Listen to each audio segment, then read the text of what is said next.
How's it going, everybody? Brain Smasher again, back to the collection update. Thanks for joining me. Thanks for subscribing. Let's get to it. First of all, while I'm talking, we're going to be listening to this fucking awesome album by a band called Fog out of Indiana. This is Through the Eyes of Night. Winged They Come. This is out on Dark Horizon. This is a band that was really excellent, and this album is fucking awesome. By the way, if you happen to have this on LP and you want to send it my way, I'd be happy to take it off your hands. Kind of like Emperor, it's great US black metal, kind of symphonic, just really great kind of Nordic inspired black metal. I feel like the reason this band didn't really ever catch on was it seemed like they were great up until a point, and then the main guy, Typhus, started this new band. He also ran the label Dark Horizon that this is on. Started a new band called Typhus, and then when that didn't really do all that well, he moved on to the next thing. And it seemed like just kind of one of those guys, maybe just kind of like a bit of a scatterbrain that couldn't wait to move on to the next idea. Anyways, great fucking album. I also have a 7-inch of theirs. I want to say this is their only full length. So yeah. I got a couple of things in, believe it or not. They're CDs. 3 CDs. I've been ordering from Sepulchral Productions out of Quebec. First of all, that label has a shitload of good bands, including Order SA, Gree, which I talked about in the last video. Can't really think of anything. Belenos, maybe? I don't know. They have a bunch of good bands on there. Quebecois, Canadian bands. And the distro is great. But the thing that I love about them, even though the shipping rate is a little bit more since it's technically international, but the Canadian dollar versus the United States dollar isn't so hot. So like, these are going for about $8 a piece on there. So I pay, $8-9 for a CD and about $8 or $9 for shipping, and it pretty much works out that this is the cheapest place to get these from. So when I order from Sepulchral Productions, it's 3 or 4 CDs to make it worth it to pay that much for shipping. But anyways, I really wanted to get the new Order SA. This album is fucking phenomenal. Definitely their best. One of my top 10 of the year. Gonna be spinning this a lot. I already have been listening to this a lot, so I'm glad to have it on CD. Also, I'm kind of new to Order SA, so I wanted to start at the beginning with their first album. This is Metal Noir Quebecois. Just a plain old CD version. I've always been curious what the story is with this guy. I'm gonna do some looking and find out why is this dude on the cover of a black metal record. And then lastly, I got this copy of Eternum, Summoning the Woven Spirit. I really fell in love with this band's The Devouring Descent album last year. Maybe it was the year before, but I kept on trying to get into this album, trying to just figure out, circling the album, trying to figure out how to listen to it. It never really clicked with me, so I just finally decided, you know what, I'm going to buy the fucking CD and give it a good listen. I'm sure it's great. It's not as good as Devouring Descent, I can tell you that much. This is a side project of members of Drowning the Light, which I don't really care for, but Eternum, that Devouring Descent album is amazing, and I hope this is half as good. If it's even half as good, it's still going to be a really good record. Also, just a funny note, I was watching this new program on Netflix. It's called The OA. Crazy good show. I'm loving it. I don't really get into much TV shows or what have you because I just have such a scatterbrain kind of lifestyle that I don't really have the time to keep coming back to the same thing over and over again. But we happen to get sucked into this show called The OA, and it's been really fucking good. Like, really the best show that I've seen since Breaking Bad. It's like, it's Breaking Bad kind of good. And just, we were watching the episode tonight, and this black metal band came on there, and I was like, that's really good. That's really well used. But what band is that? I looked it up, and it's this band that I totally forgot about, and I haven't really thought about them for a while. They're called Raspberry Bulbs out of New York. That made me want to check them out, so I think I might get a CD or an LP of theirs. But anyways, I more so just wanted to tell you that that OA, that show, is really fucking good. I recommend watching that. before somebody spoils it for you, so check that out. So, on with the collection. I think Carcass was maybe the last band we left off at, somewhere like that. So next, this is a non-metal band. This is Cardiacs. This album is The Seaside. Now, this album came out in 1984. This is one of my favorite non-metal bands, and I haven't mentioned them yet in one of my non-metal videos, but this is, I guess, like a chamber pop band. They started out sort of like a post-punk kind of thing. They're pretty fast, I guess, energetic, but they're really pushing the boundaries of music. This couldn't be a more boring fucking package, I guess, but the music on this album is really, really, really strange. There's really no one to compare them to. I guess you could maybe say there's a little bit of influence from Zappa, but they're really doing their own thing. They're great from start to finish. All of their albums are really good. They managed to stay vital throughout all the years. So the last album that they put out, I want to say, was it Sing to God? Sing to God is just an amazing, like, what's it, swan song kind of opus. It's a double album. There's so many good songs on it. The production is just killer. I tend to kind of like the more mid-era stuff, the like 84 to 87 sort of things. This is my favorite song, R.E.S. That's why I had this copy of it. And Sing to God, I had a copy of it. I had 2 copies of it, actually. That's a long, boring story, but I can't find it for some reason, so I'm kind of freaking out that I can't find Sing to God. But definitely check out Cardiacs Sing to God. It's a really strange band, an album. And Cardiacs is one of those bands that kind of started like their own camp of satellite bands that are, they're British. Cardiacs is British. They're just playing like really angular riffing, just kind of high speed, super energetic, strange, oddball sort of post-punk that managed to stay relevant in through the 2000s. Sadly, the main guy, Tim Smith, I want to say he's in a coma or something. He had like a aneurysm or something that made him just bedridden. He's still alive, and I think he can speak, but he's never going to play music again, sadly. So it's quite a crazy swan song that Sing to God was their last album after like 30 some years of playing music. So anyway, next band. This is a fucking awesome band, Cardinal Sin, Spiteful Intense.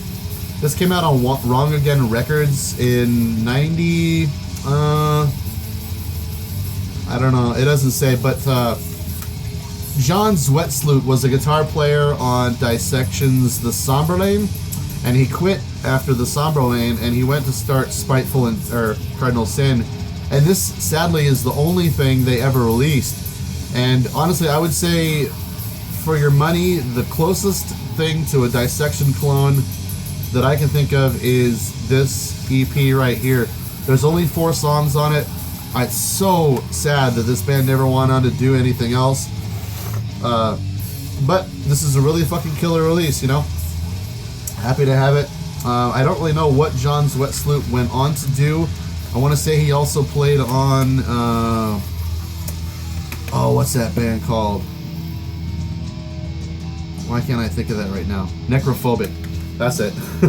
That was a brain fart. I want to say he played on one of their albums. Anyways, Cardinal Sin fucking rules. Next, we've got another Swedish classic. This is Carnage, Recollections. This is a CD reissue with some bonus tracks of their 89 demo.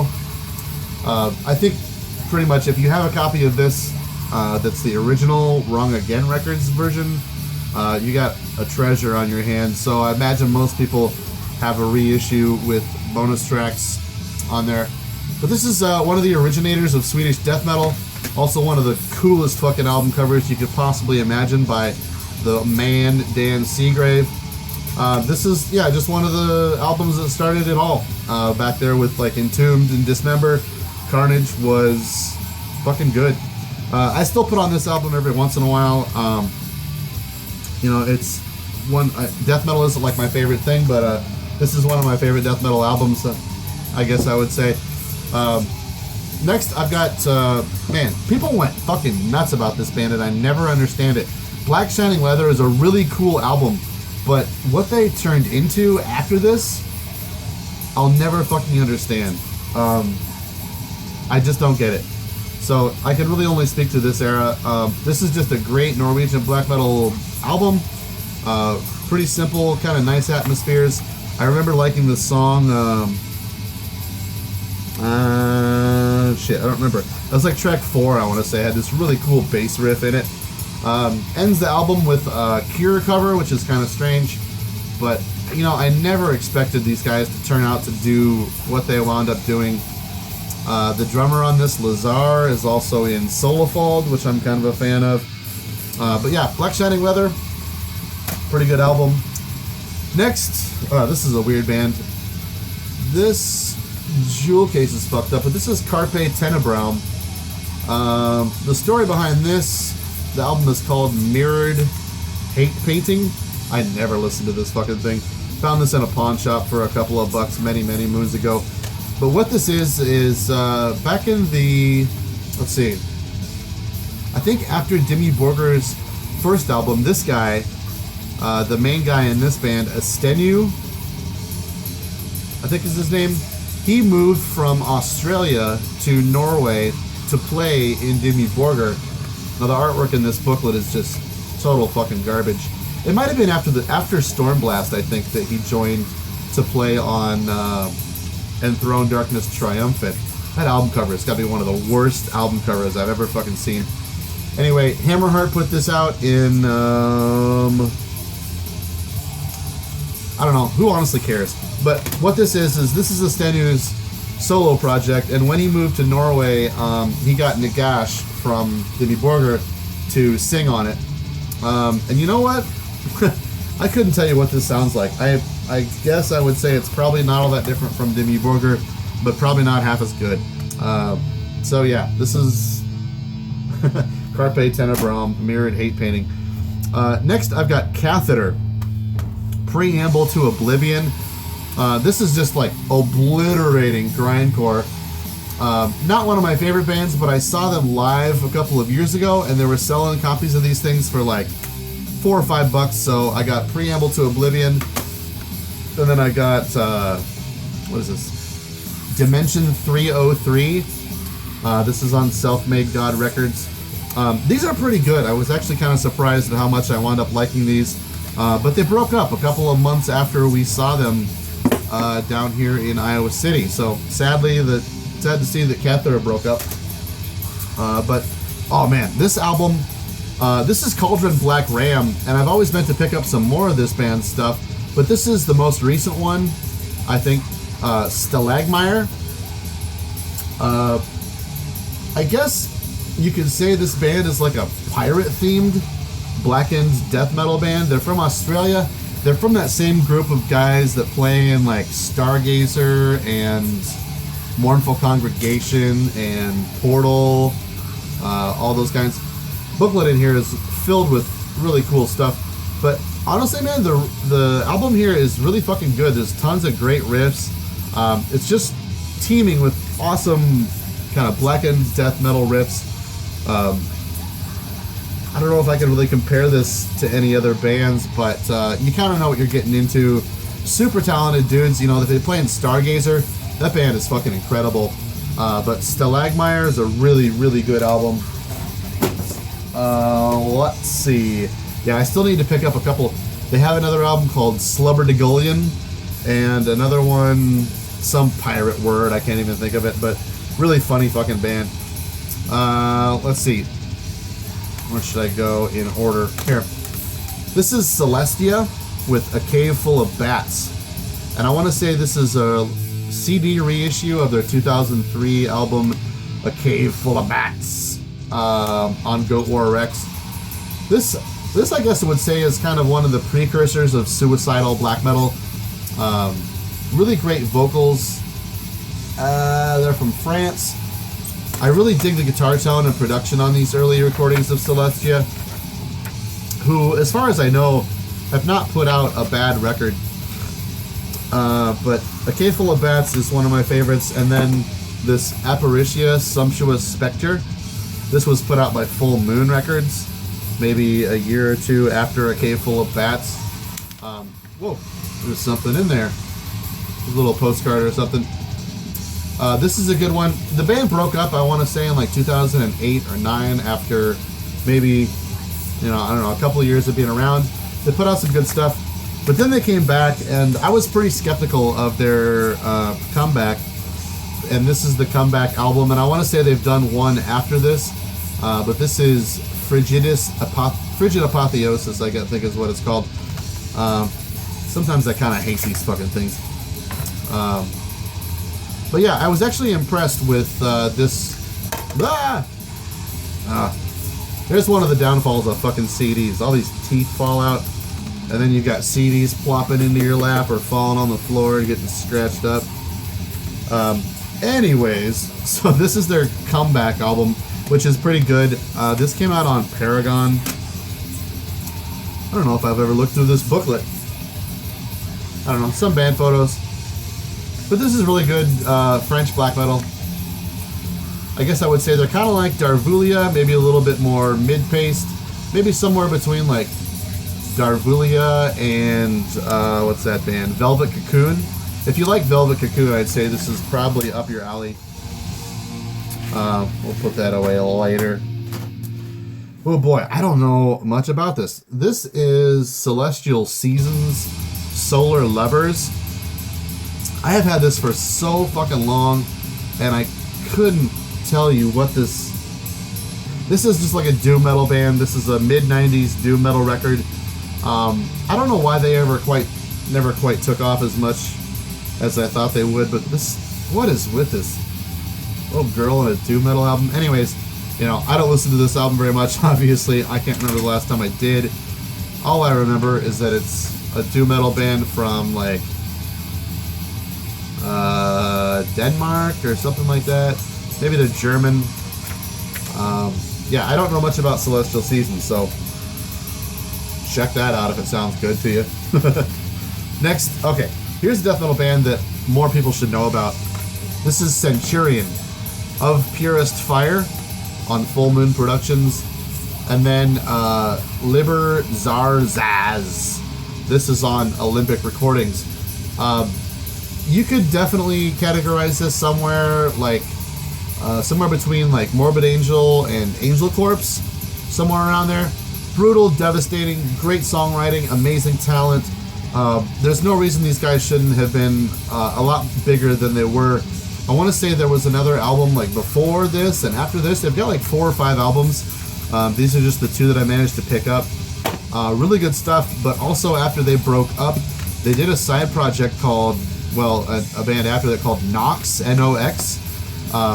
Really fucking good death metal band too. I don't have any of their stuff, but I should. Yeah, I listen to these guys fairly regularly. This Of Purest Fire is really, really fucking good. Almost like too good to be on Full Moon Productions. But yeah, that's Centurion. Killer fucking band. That's the stack for today. Thanks for joining me. I hope you have a great winter and New Year's and all that jazz. Thanks for subscribing. Send me some more questions and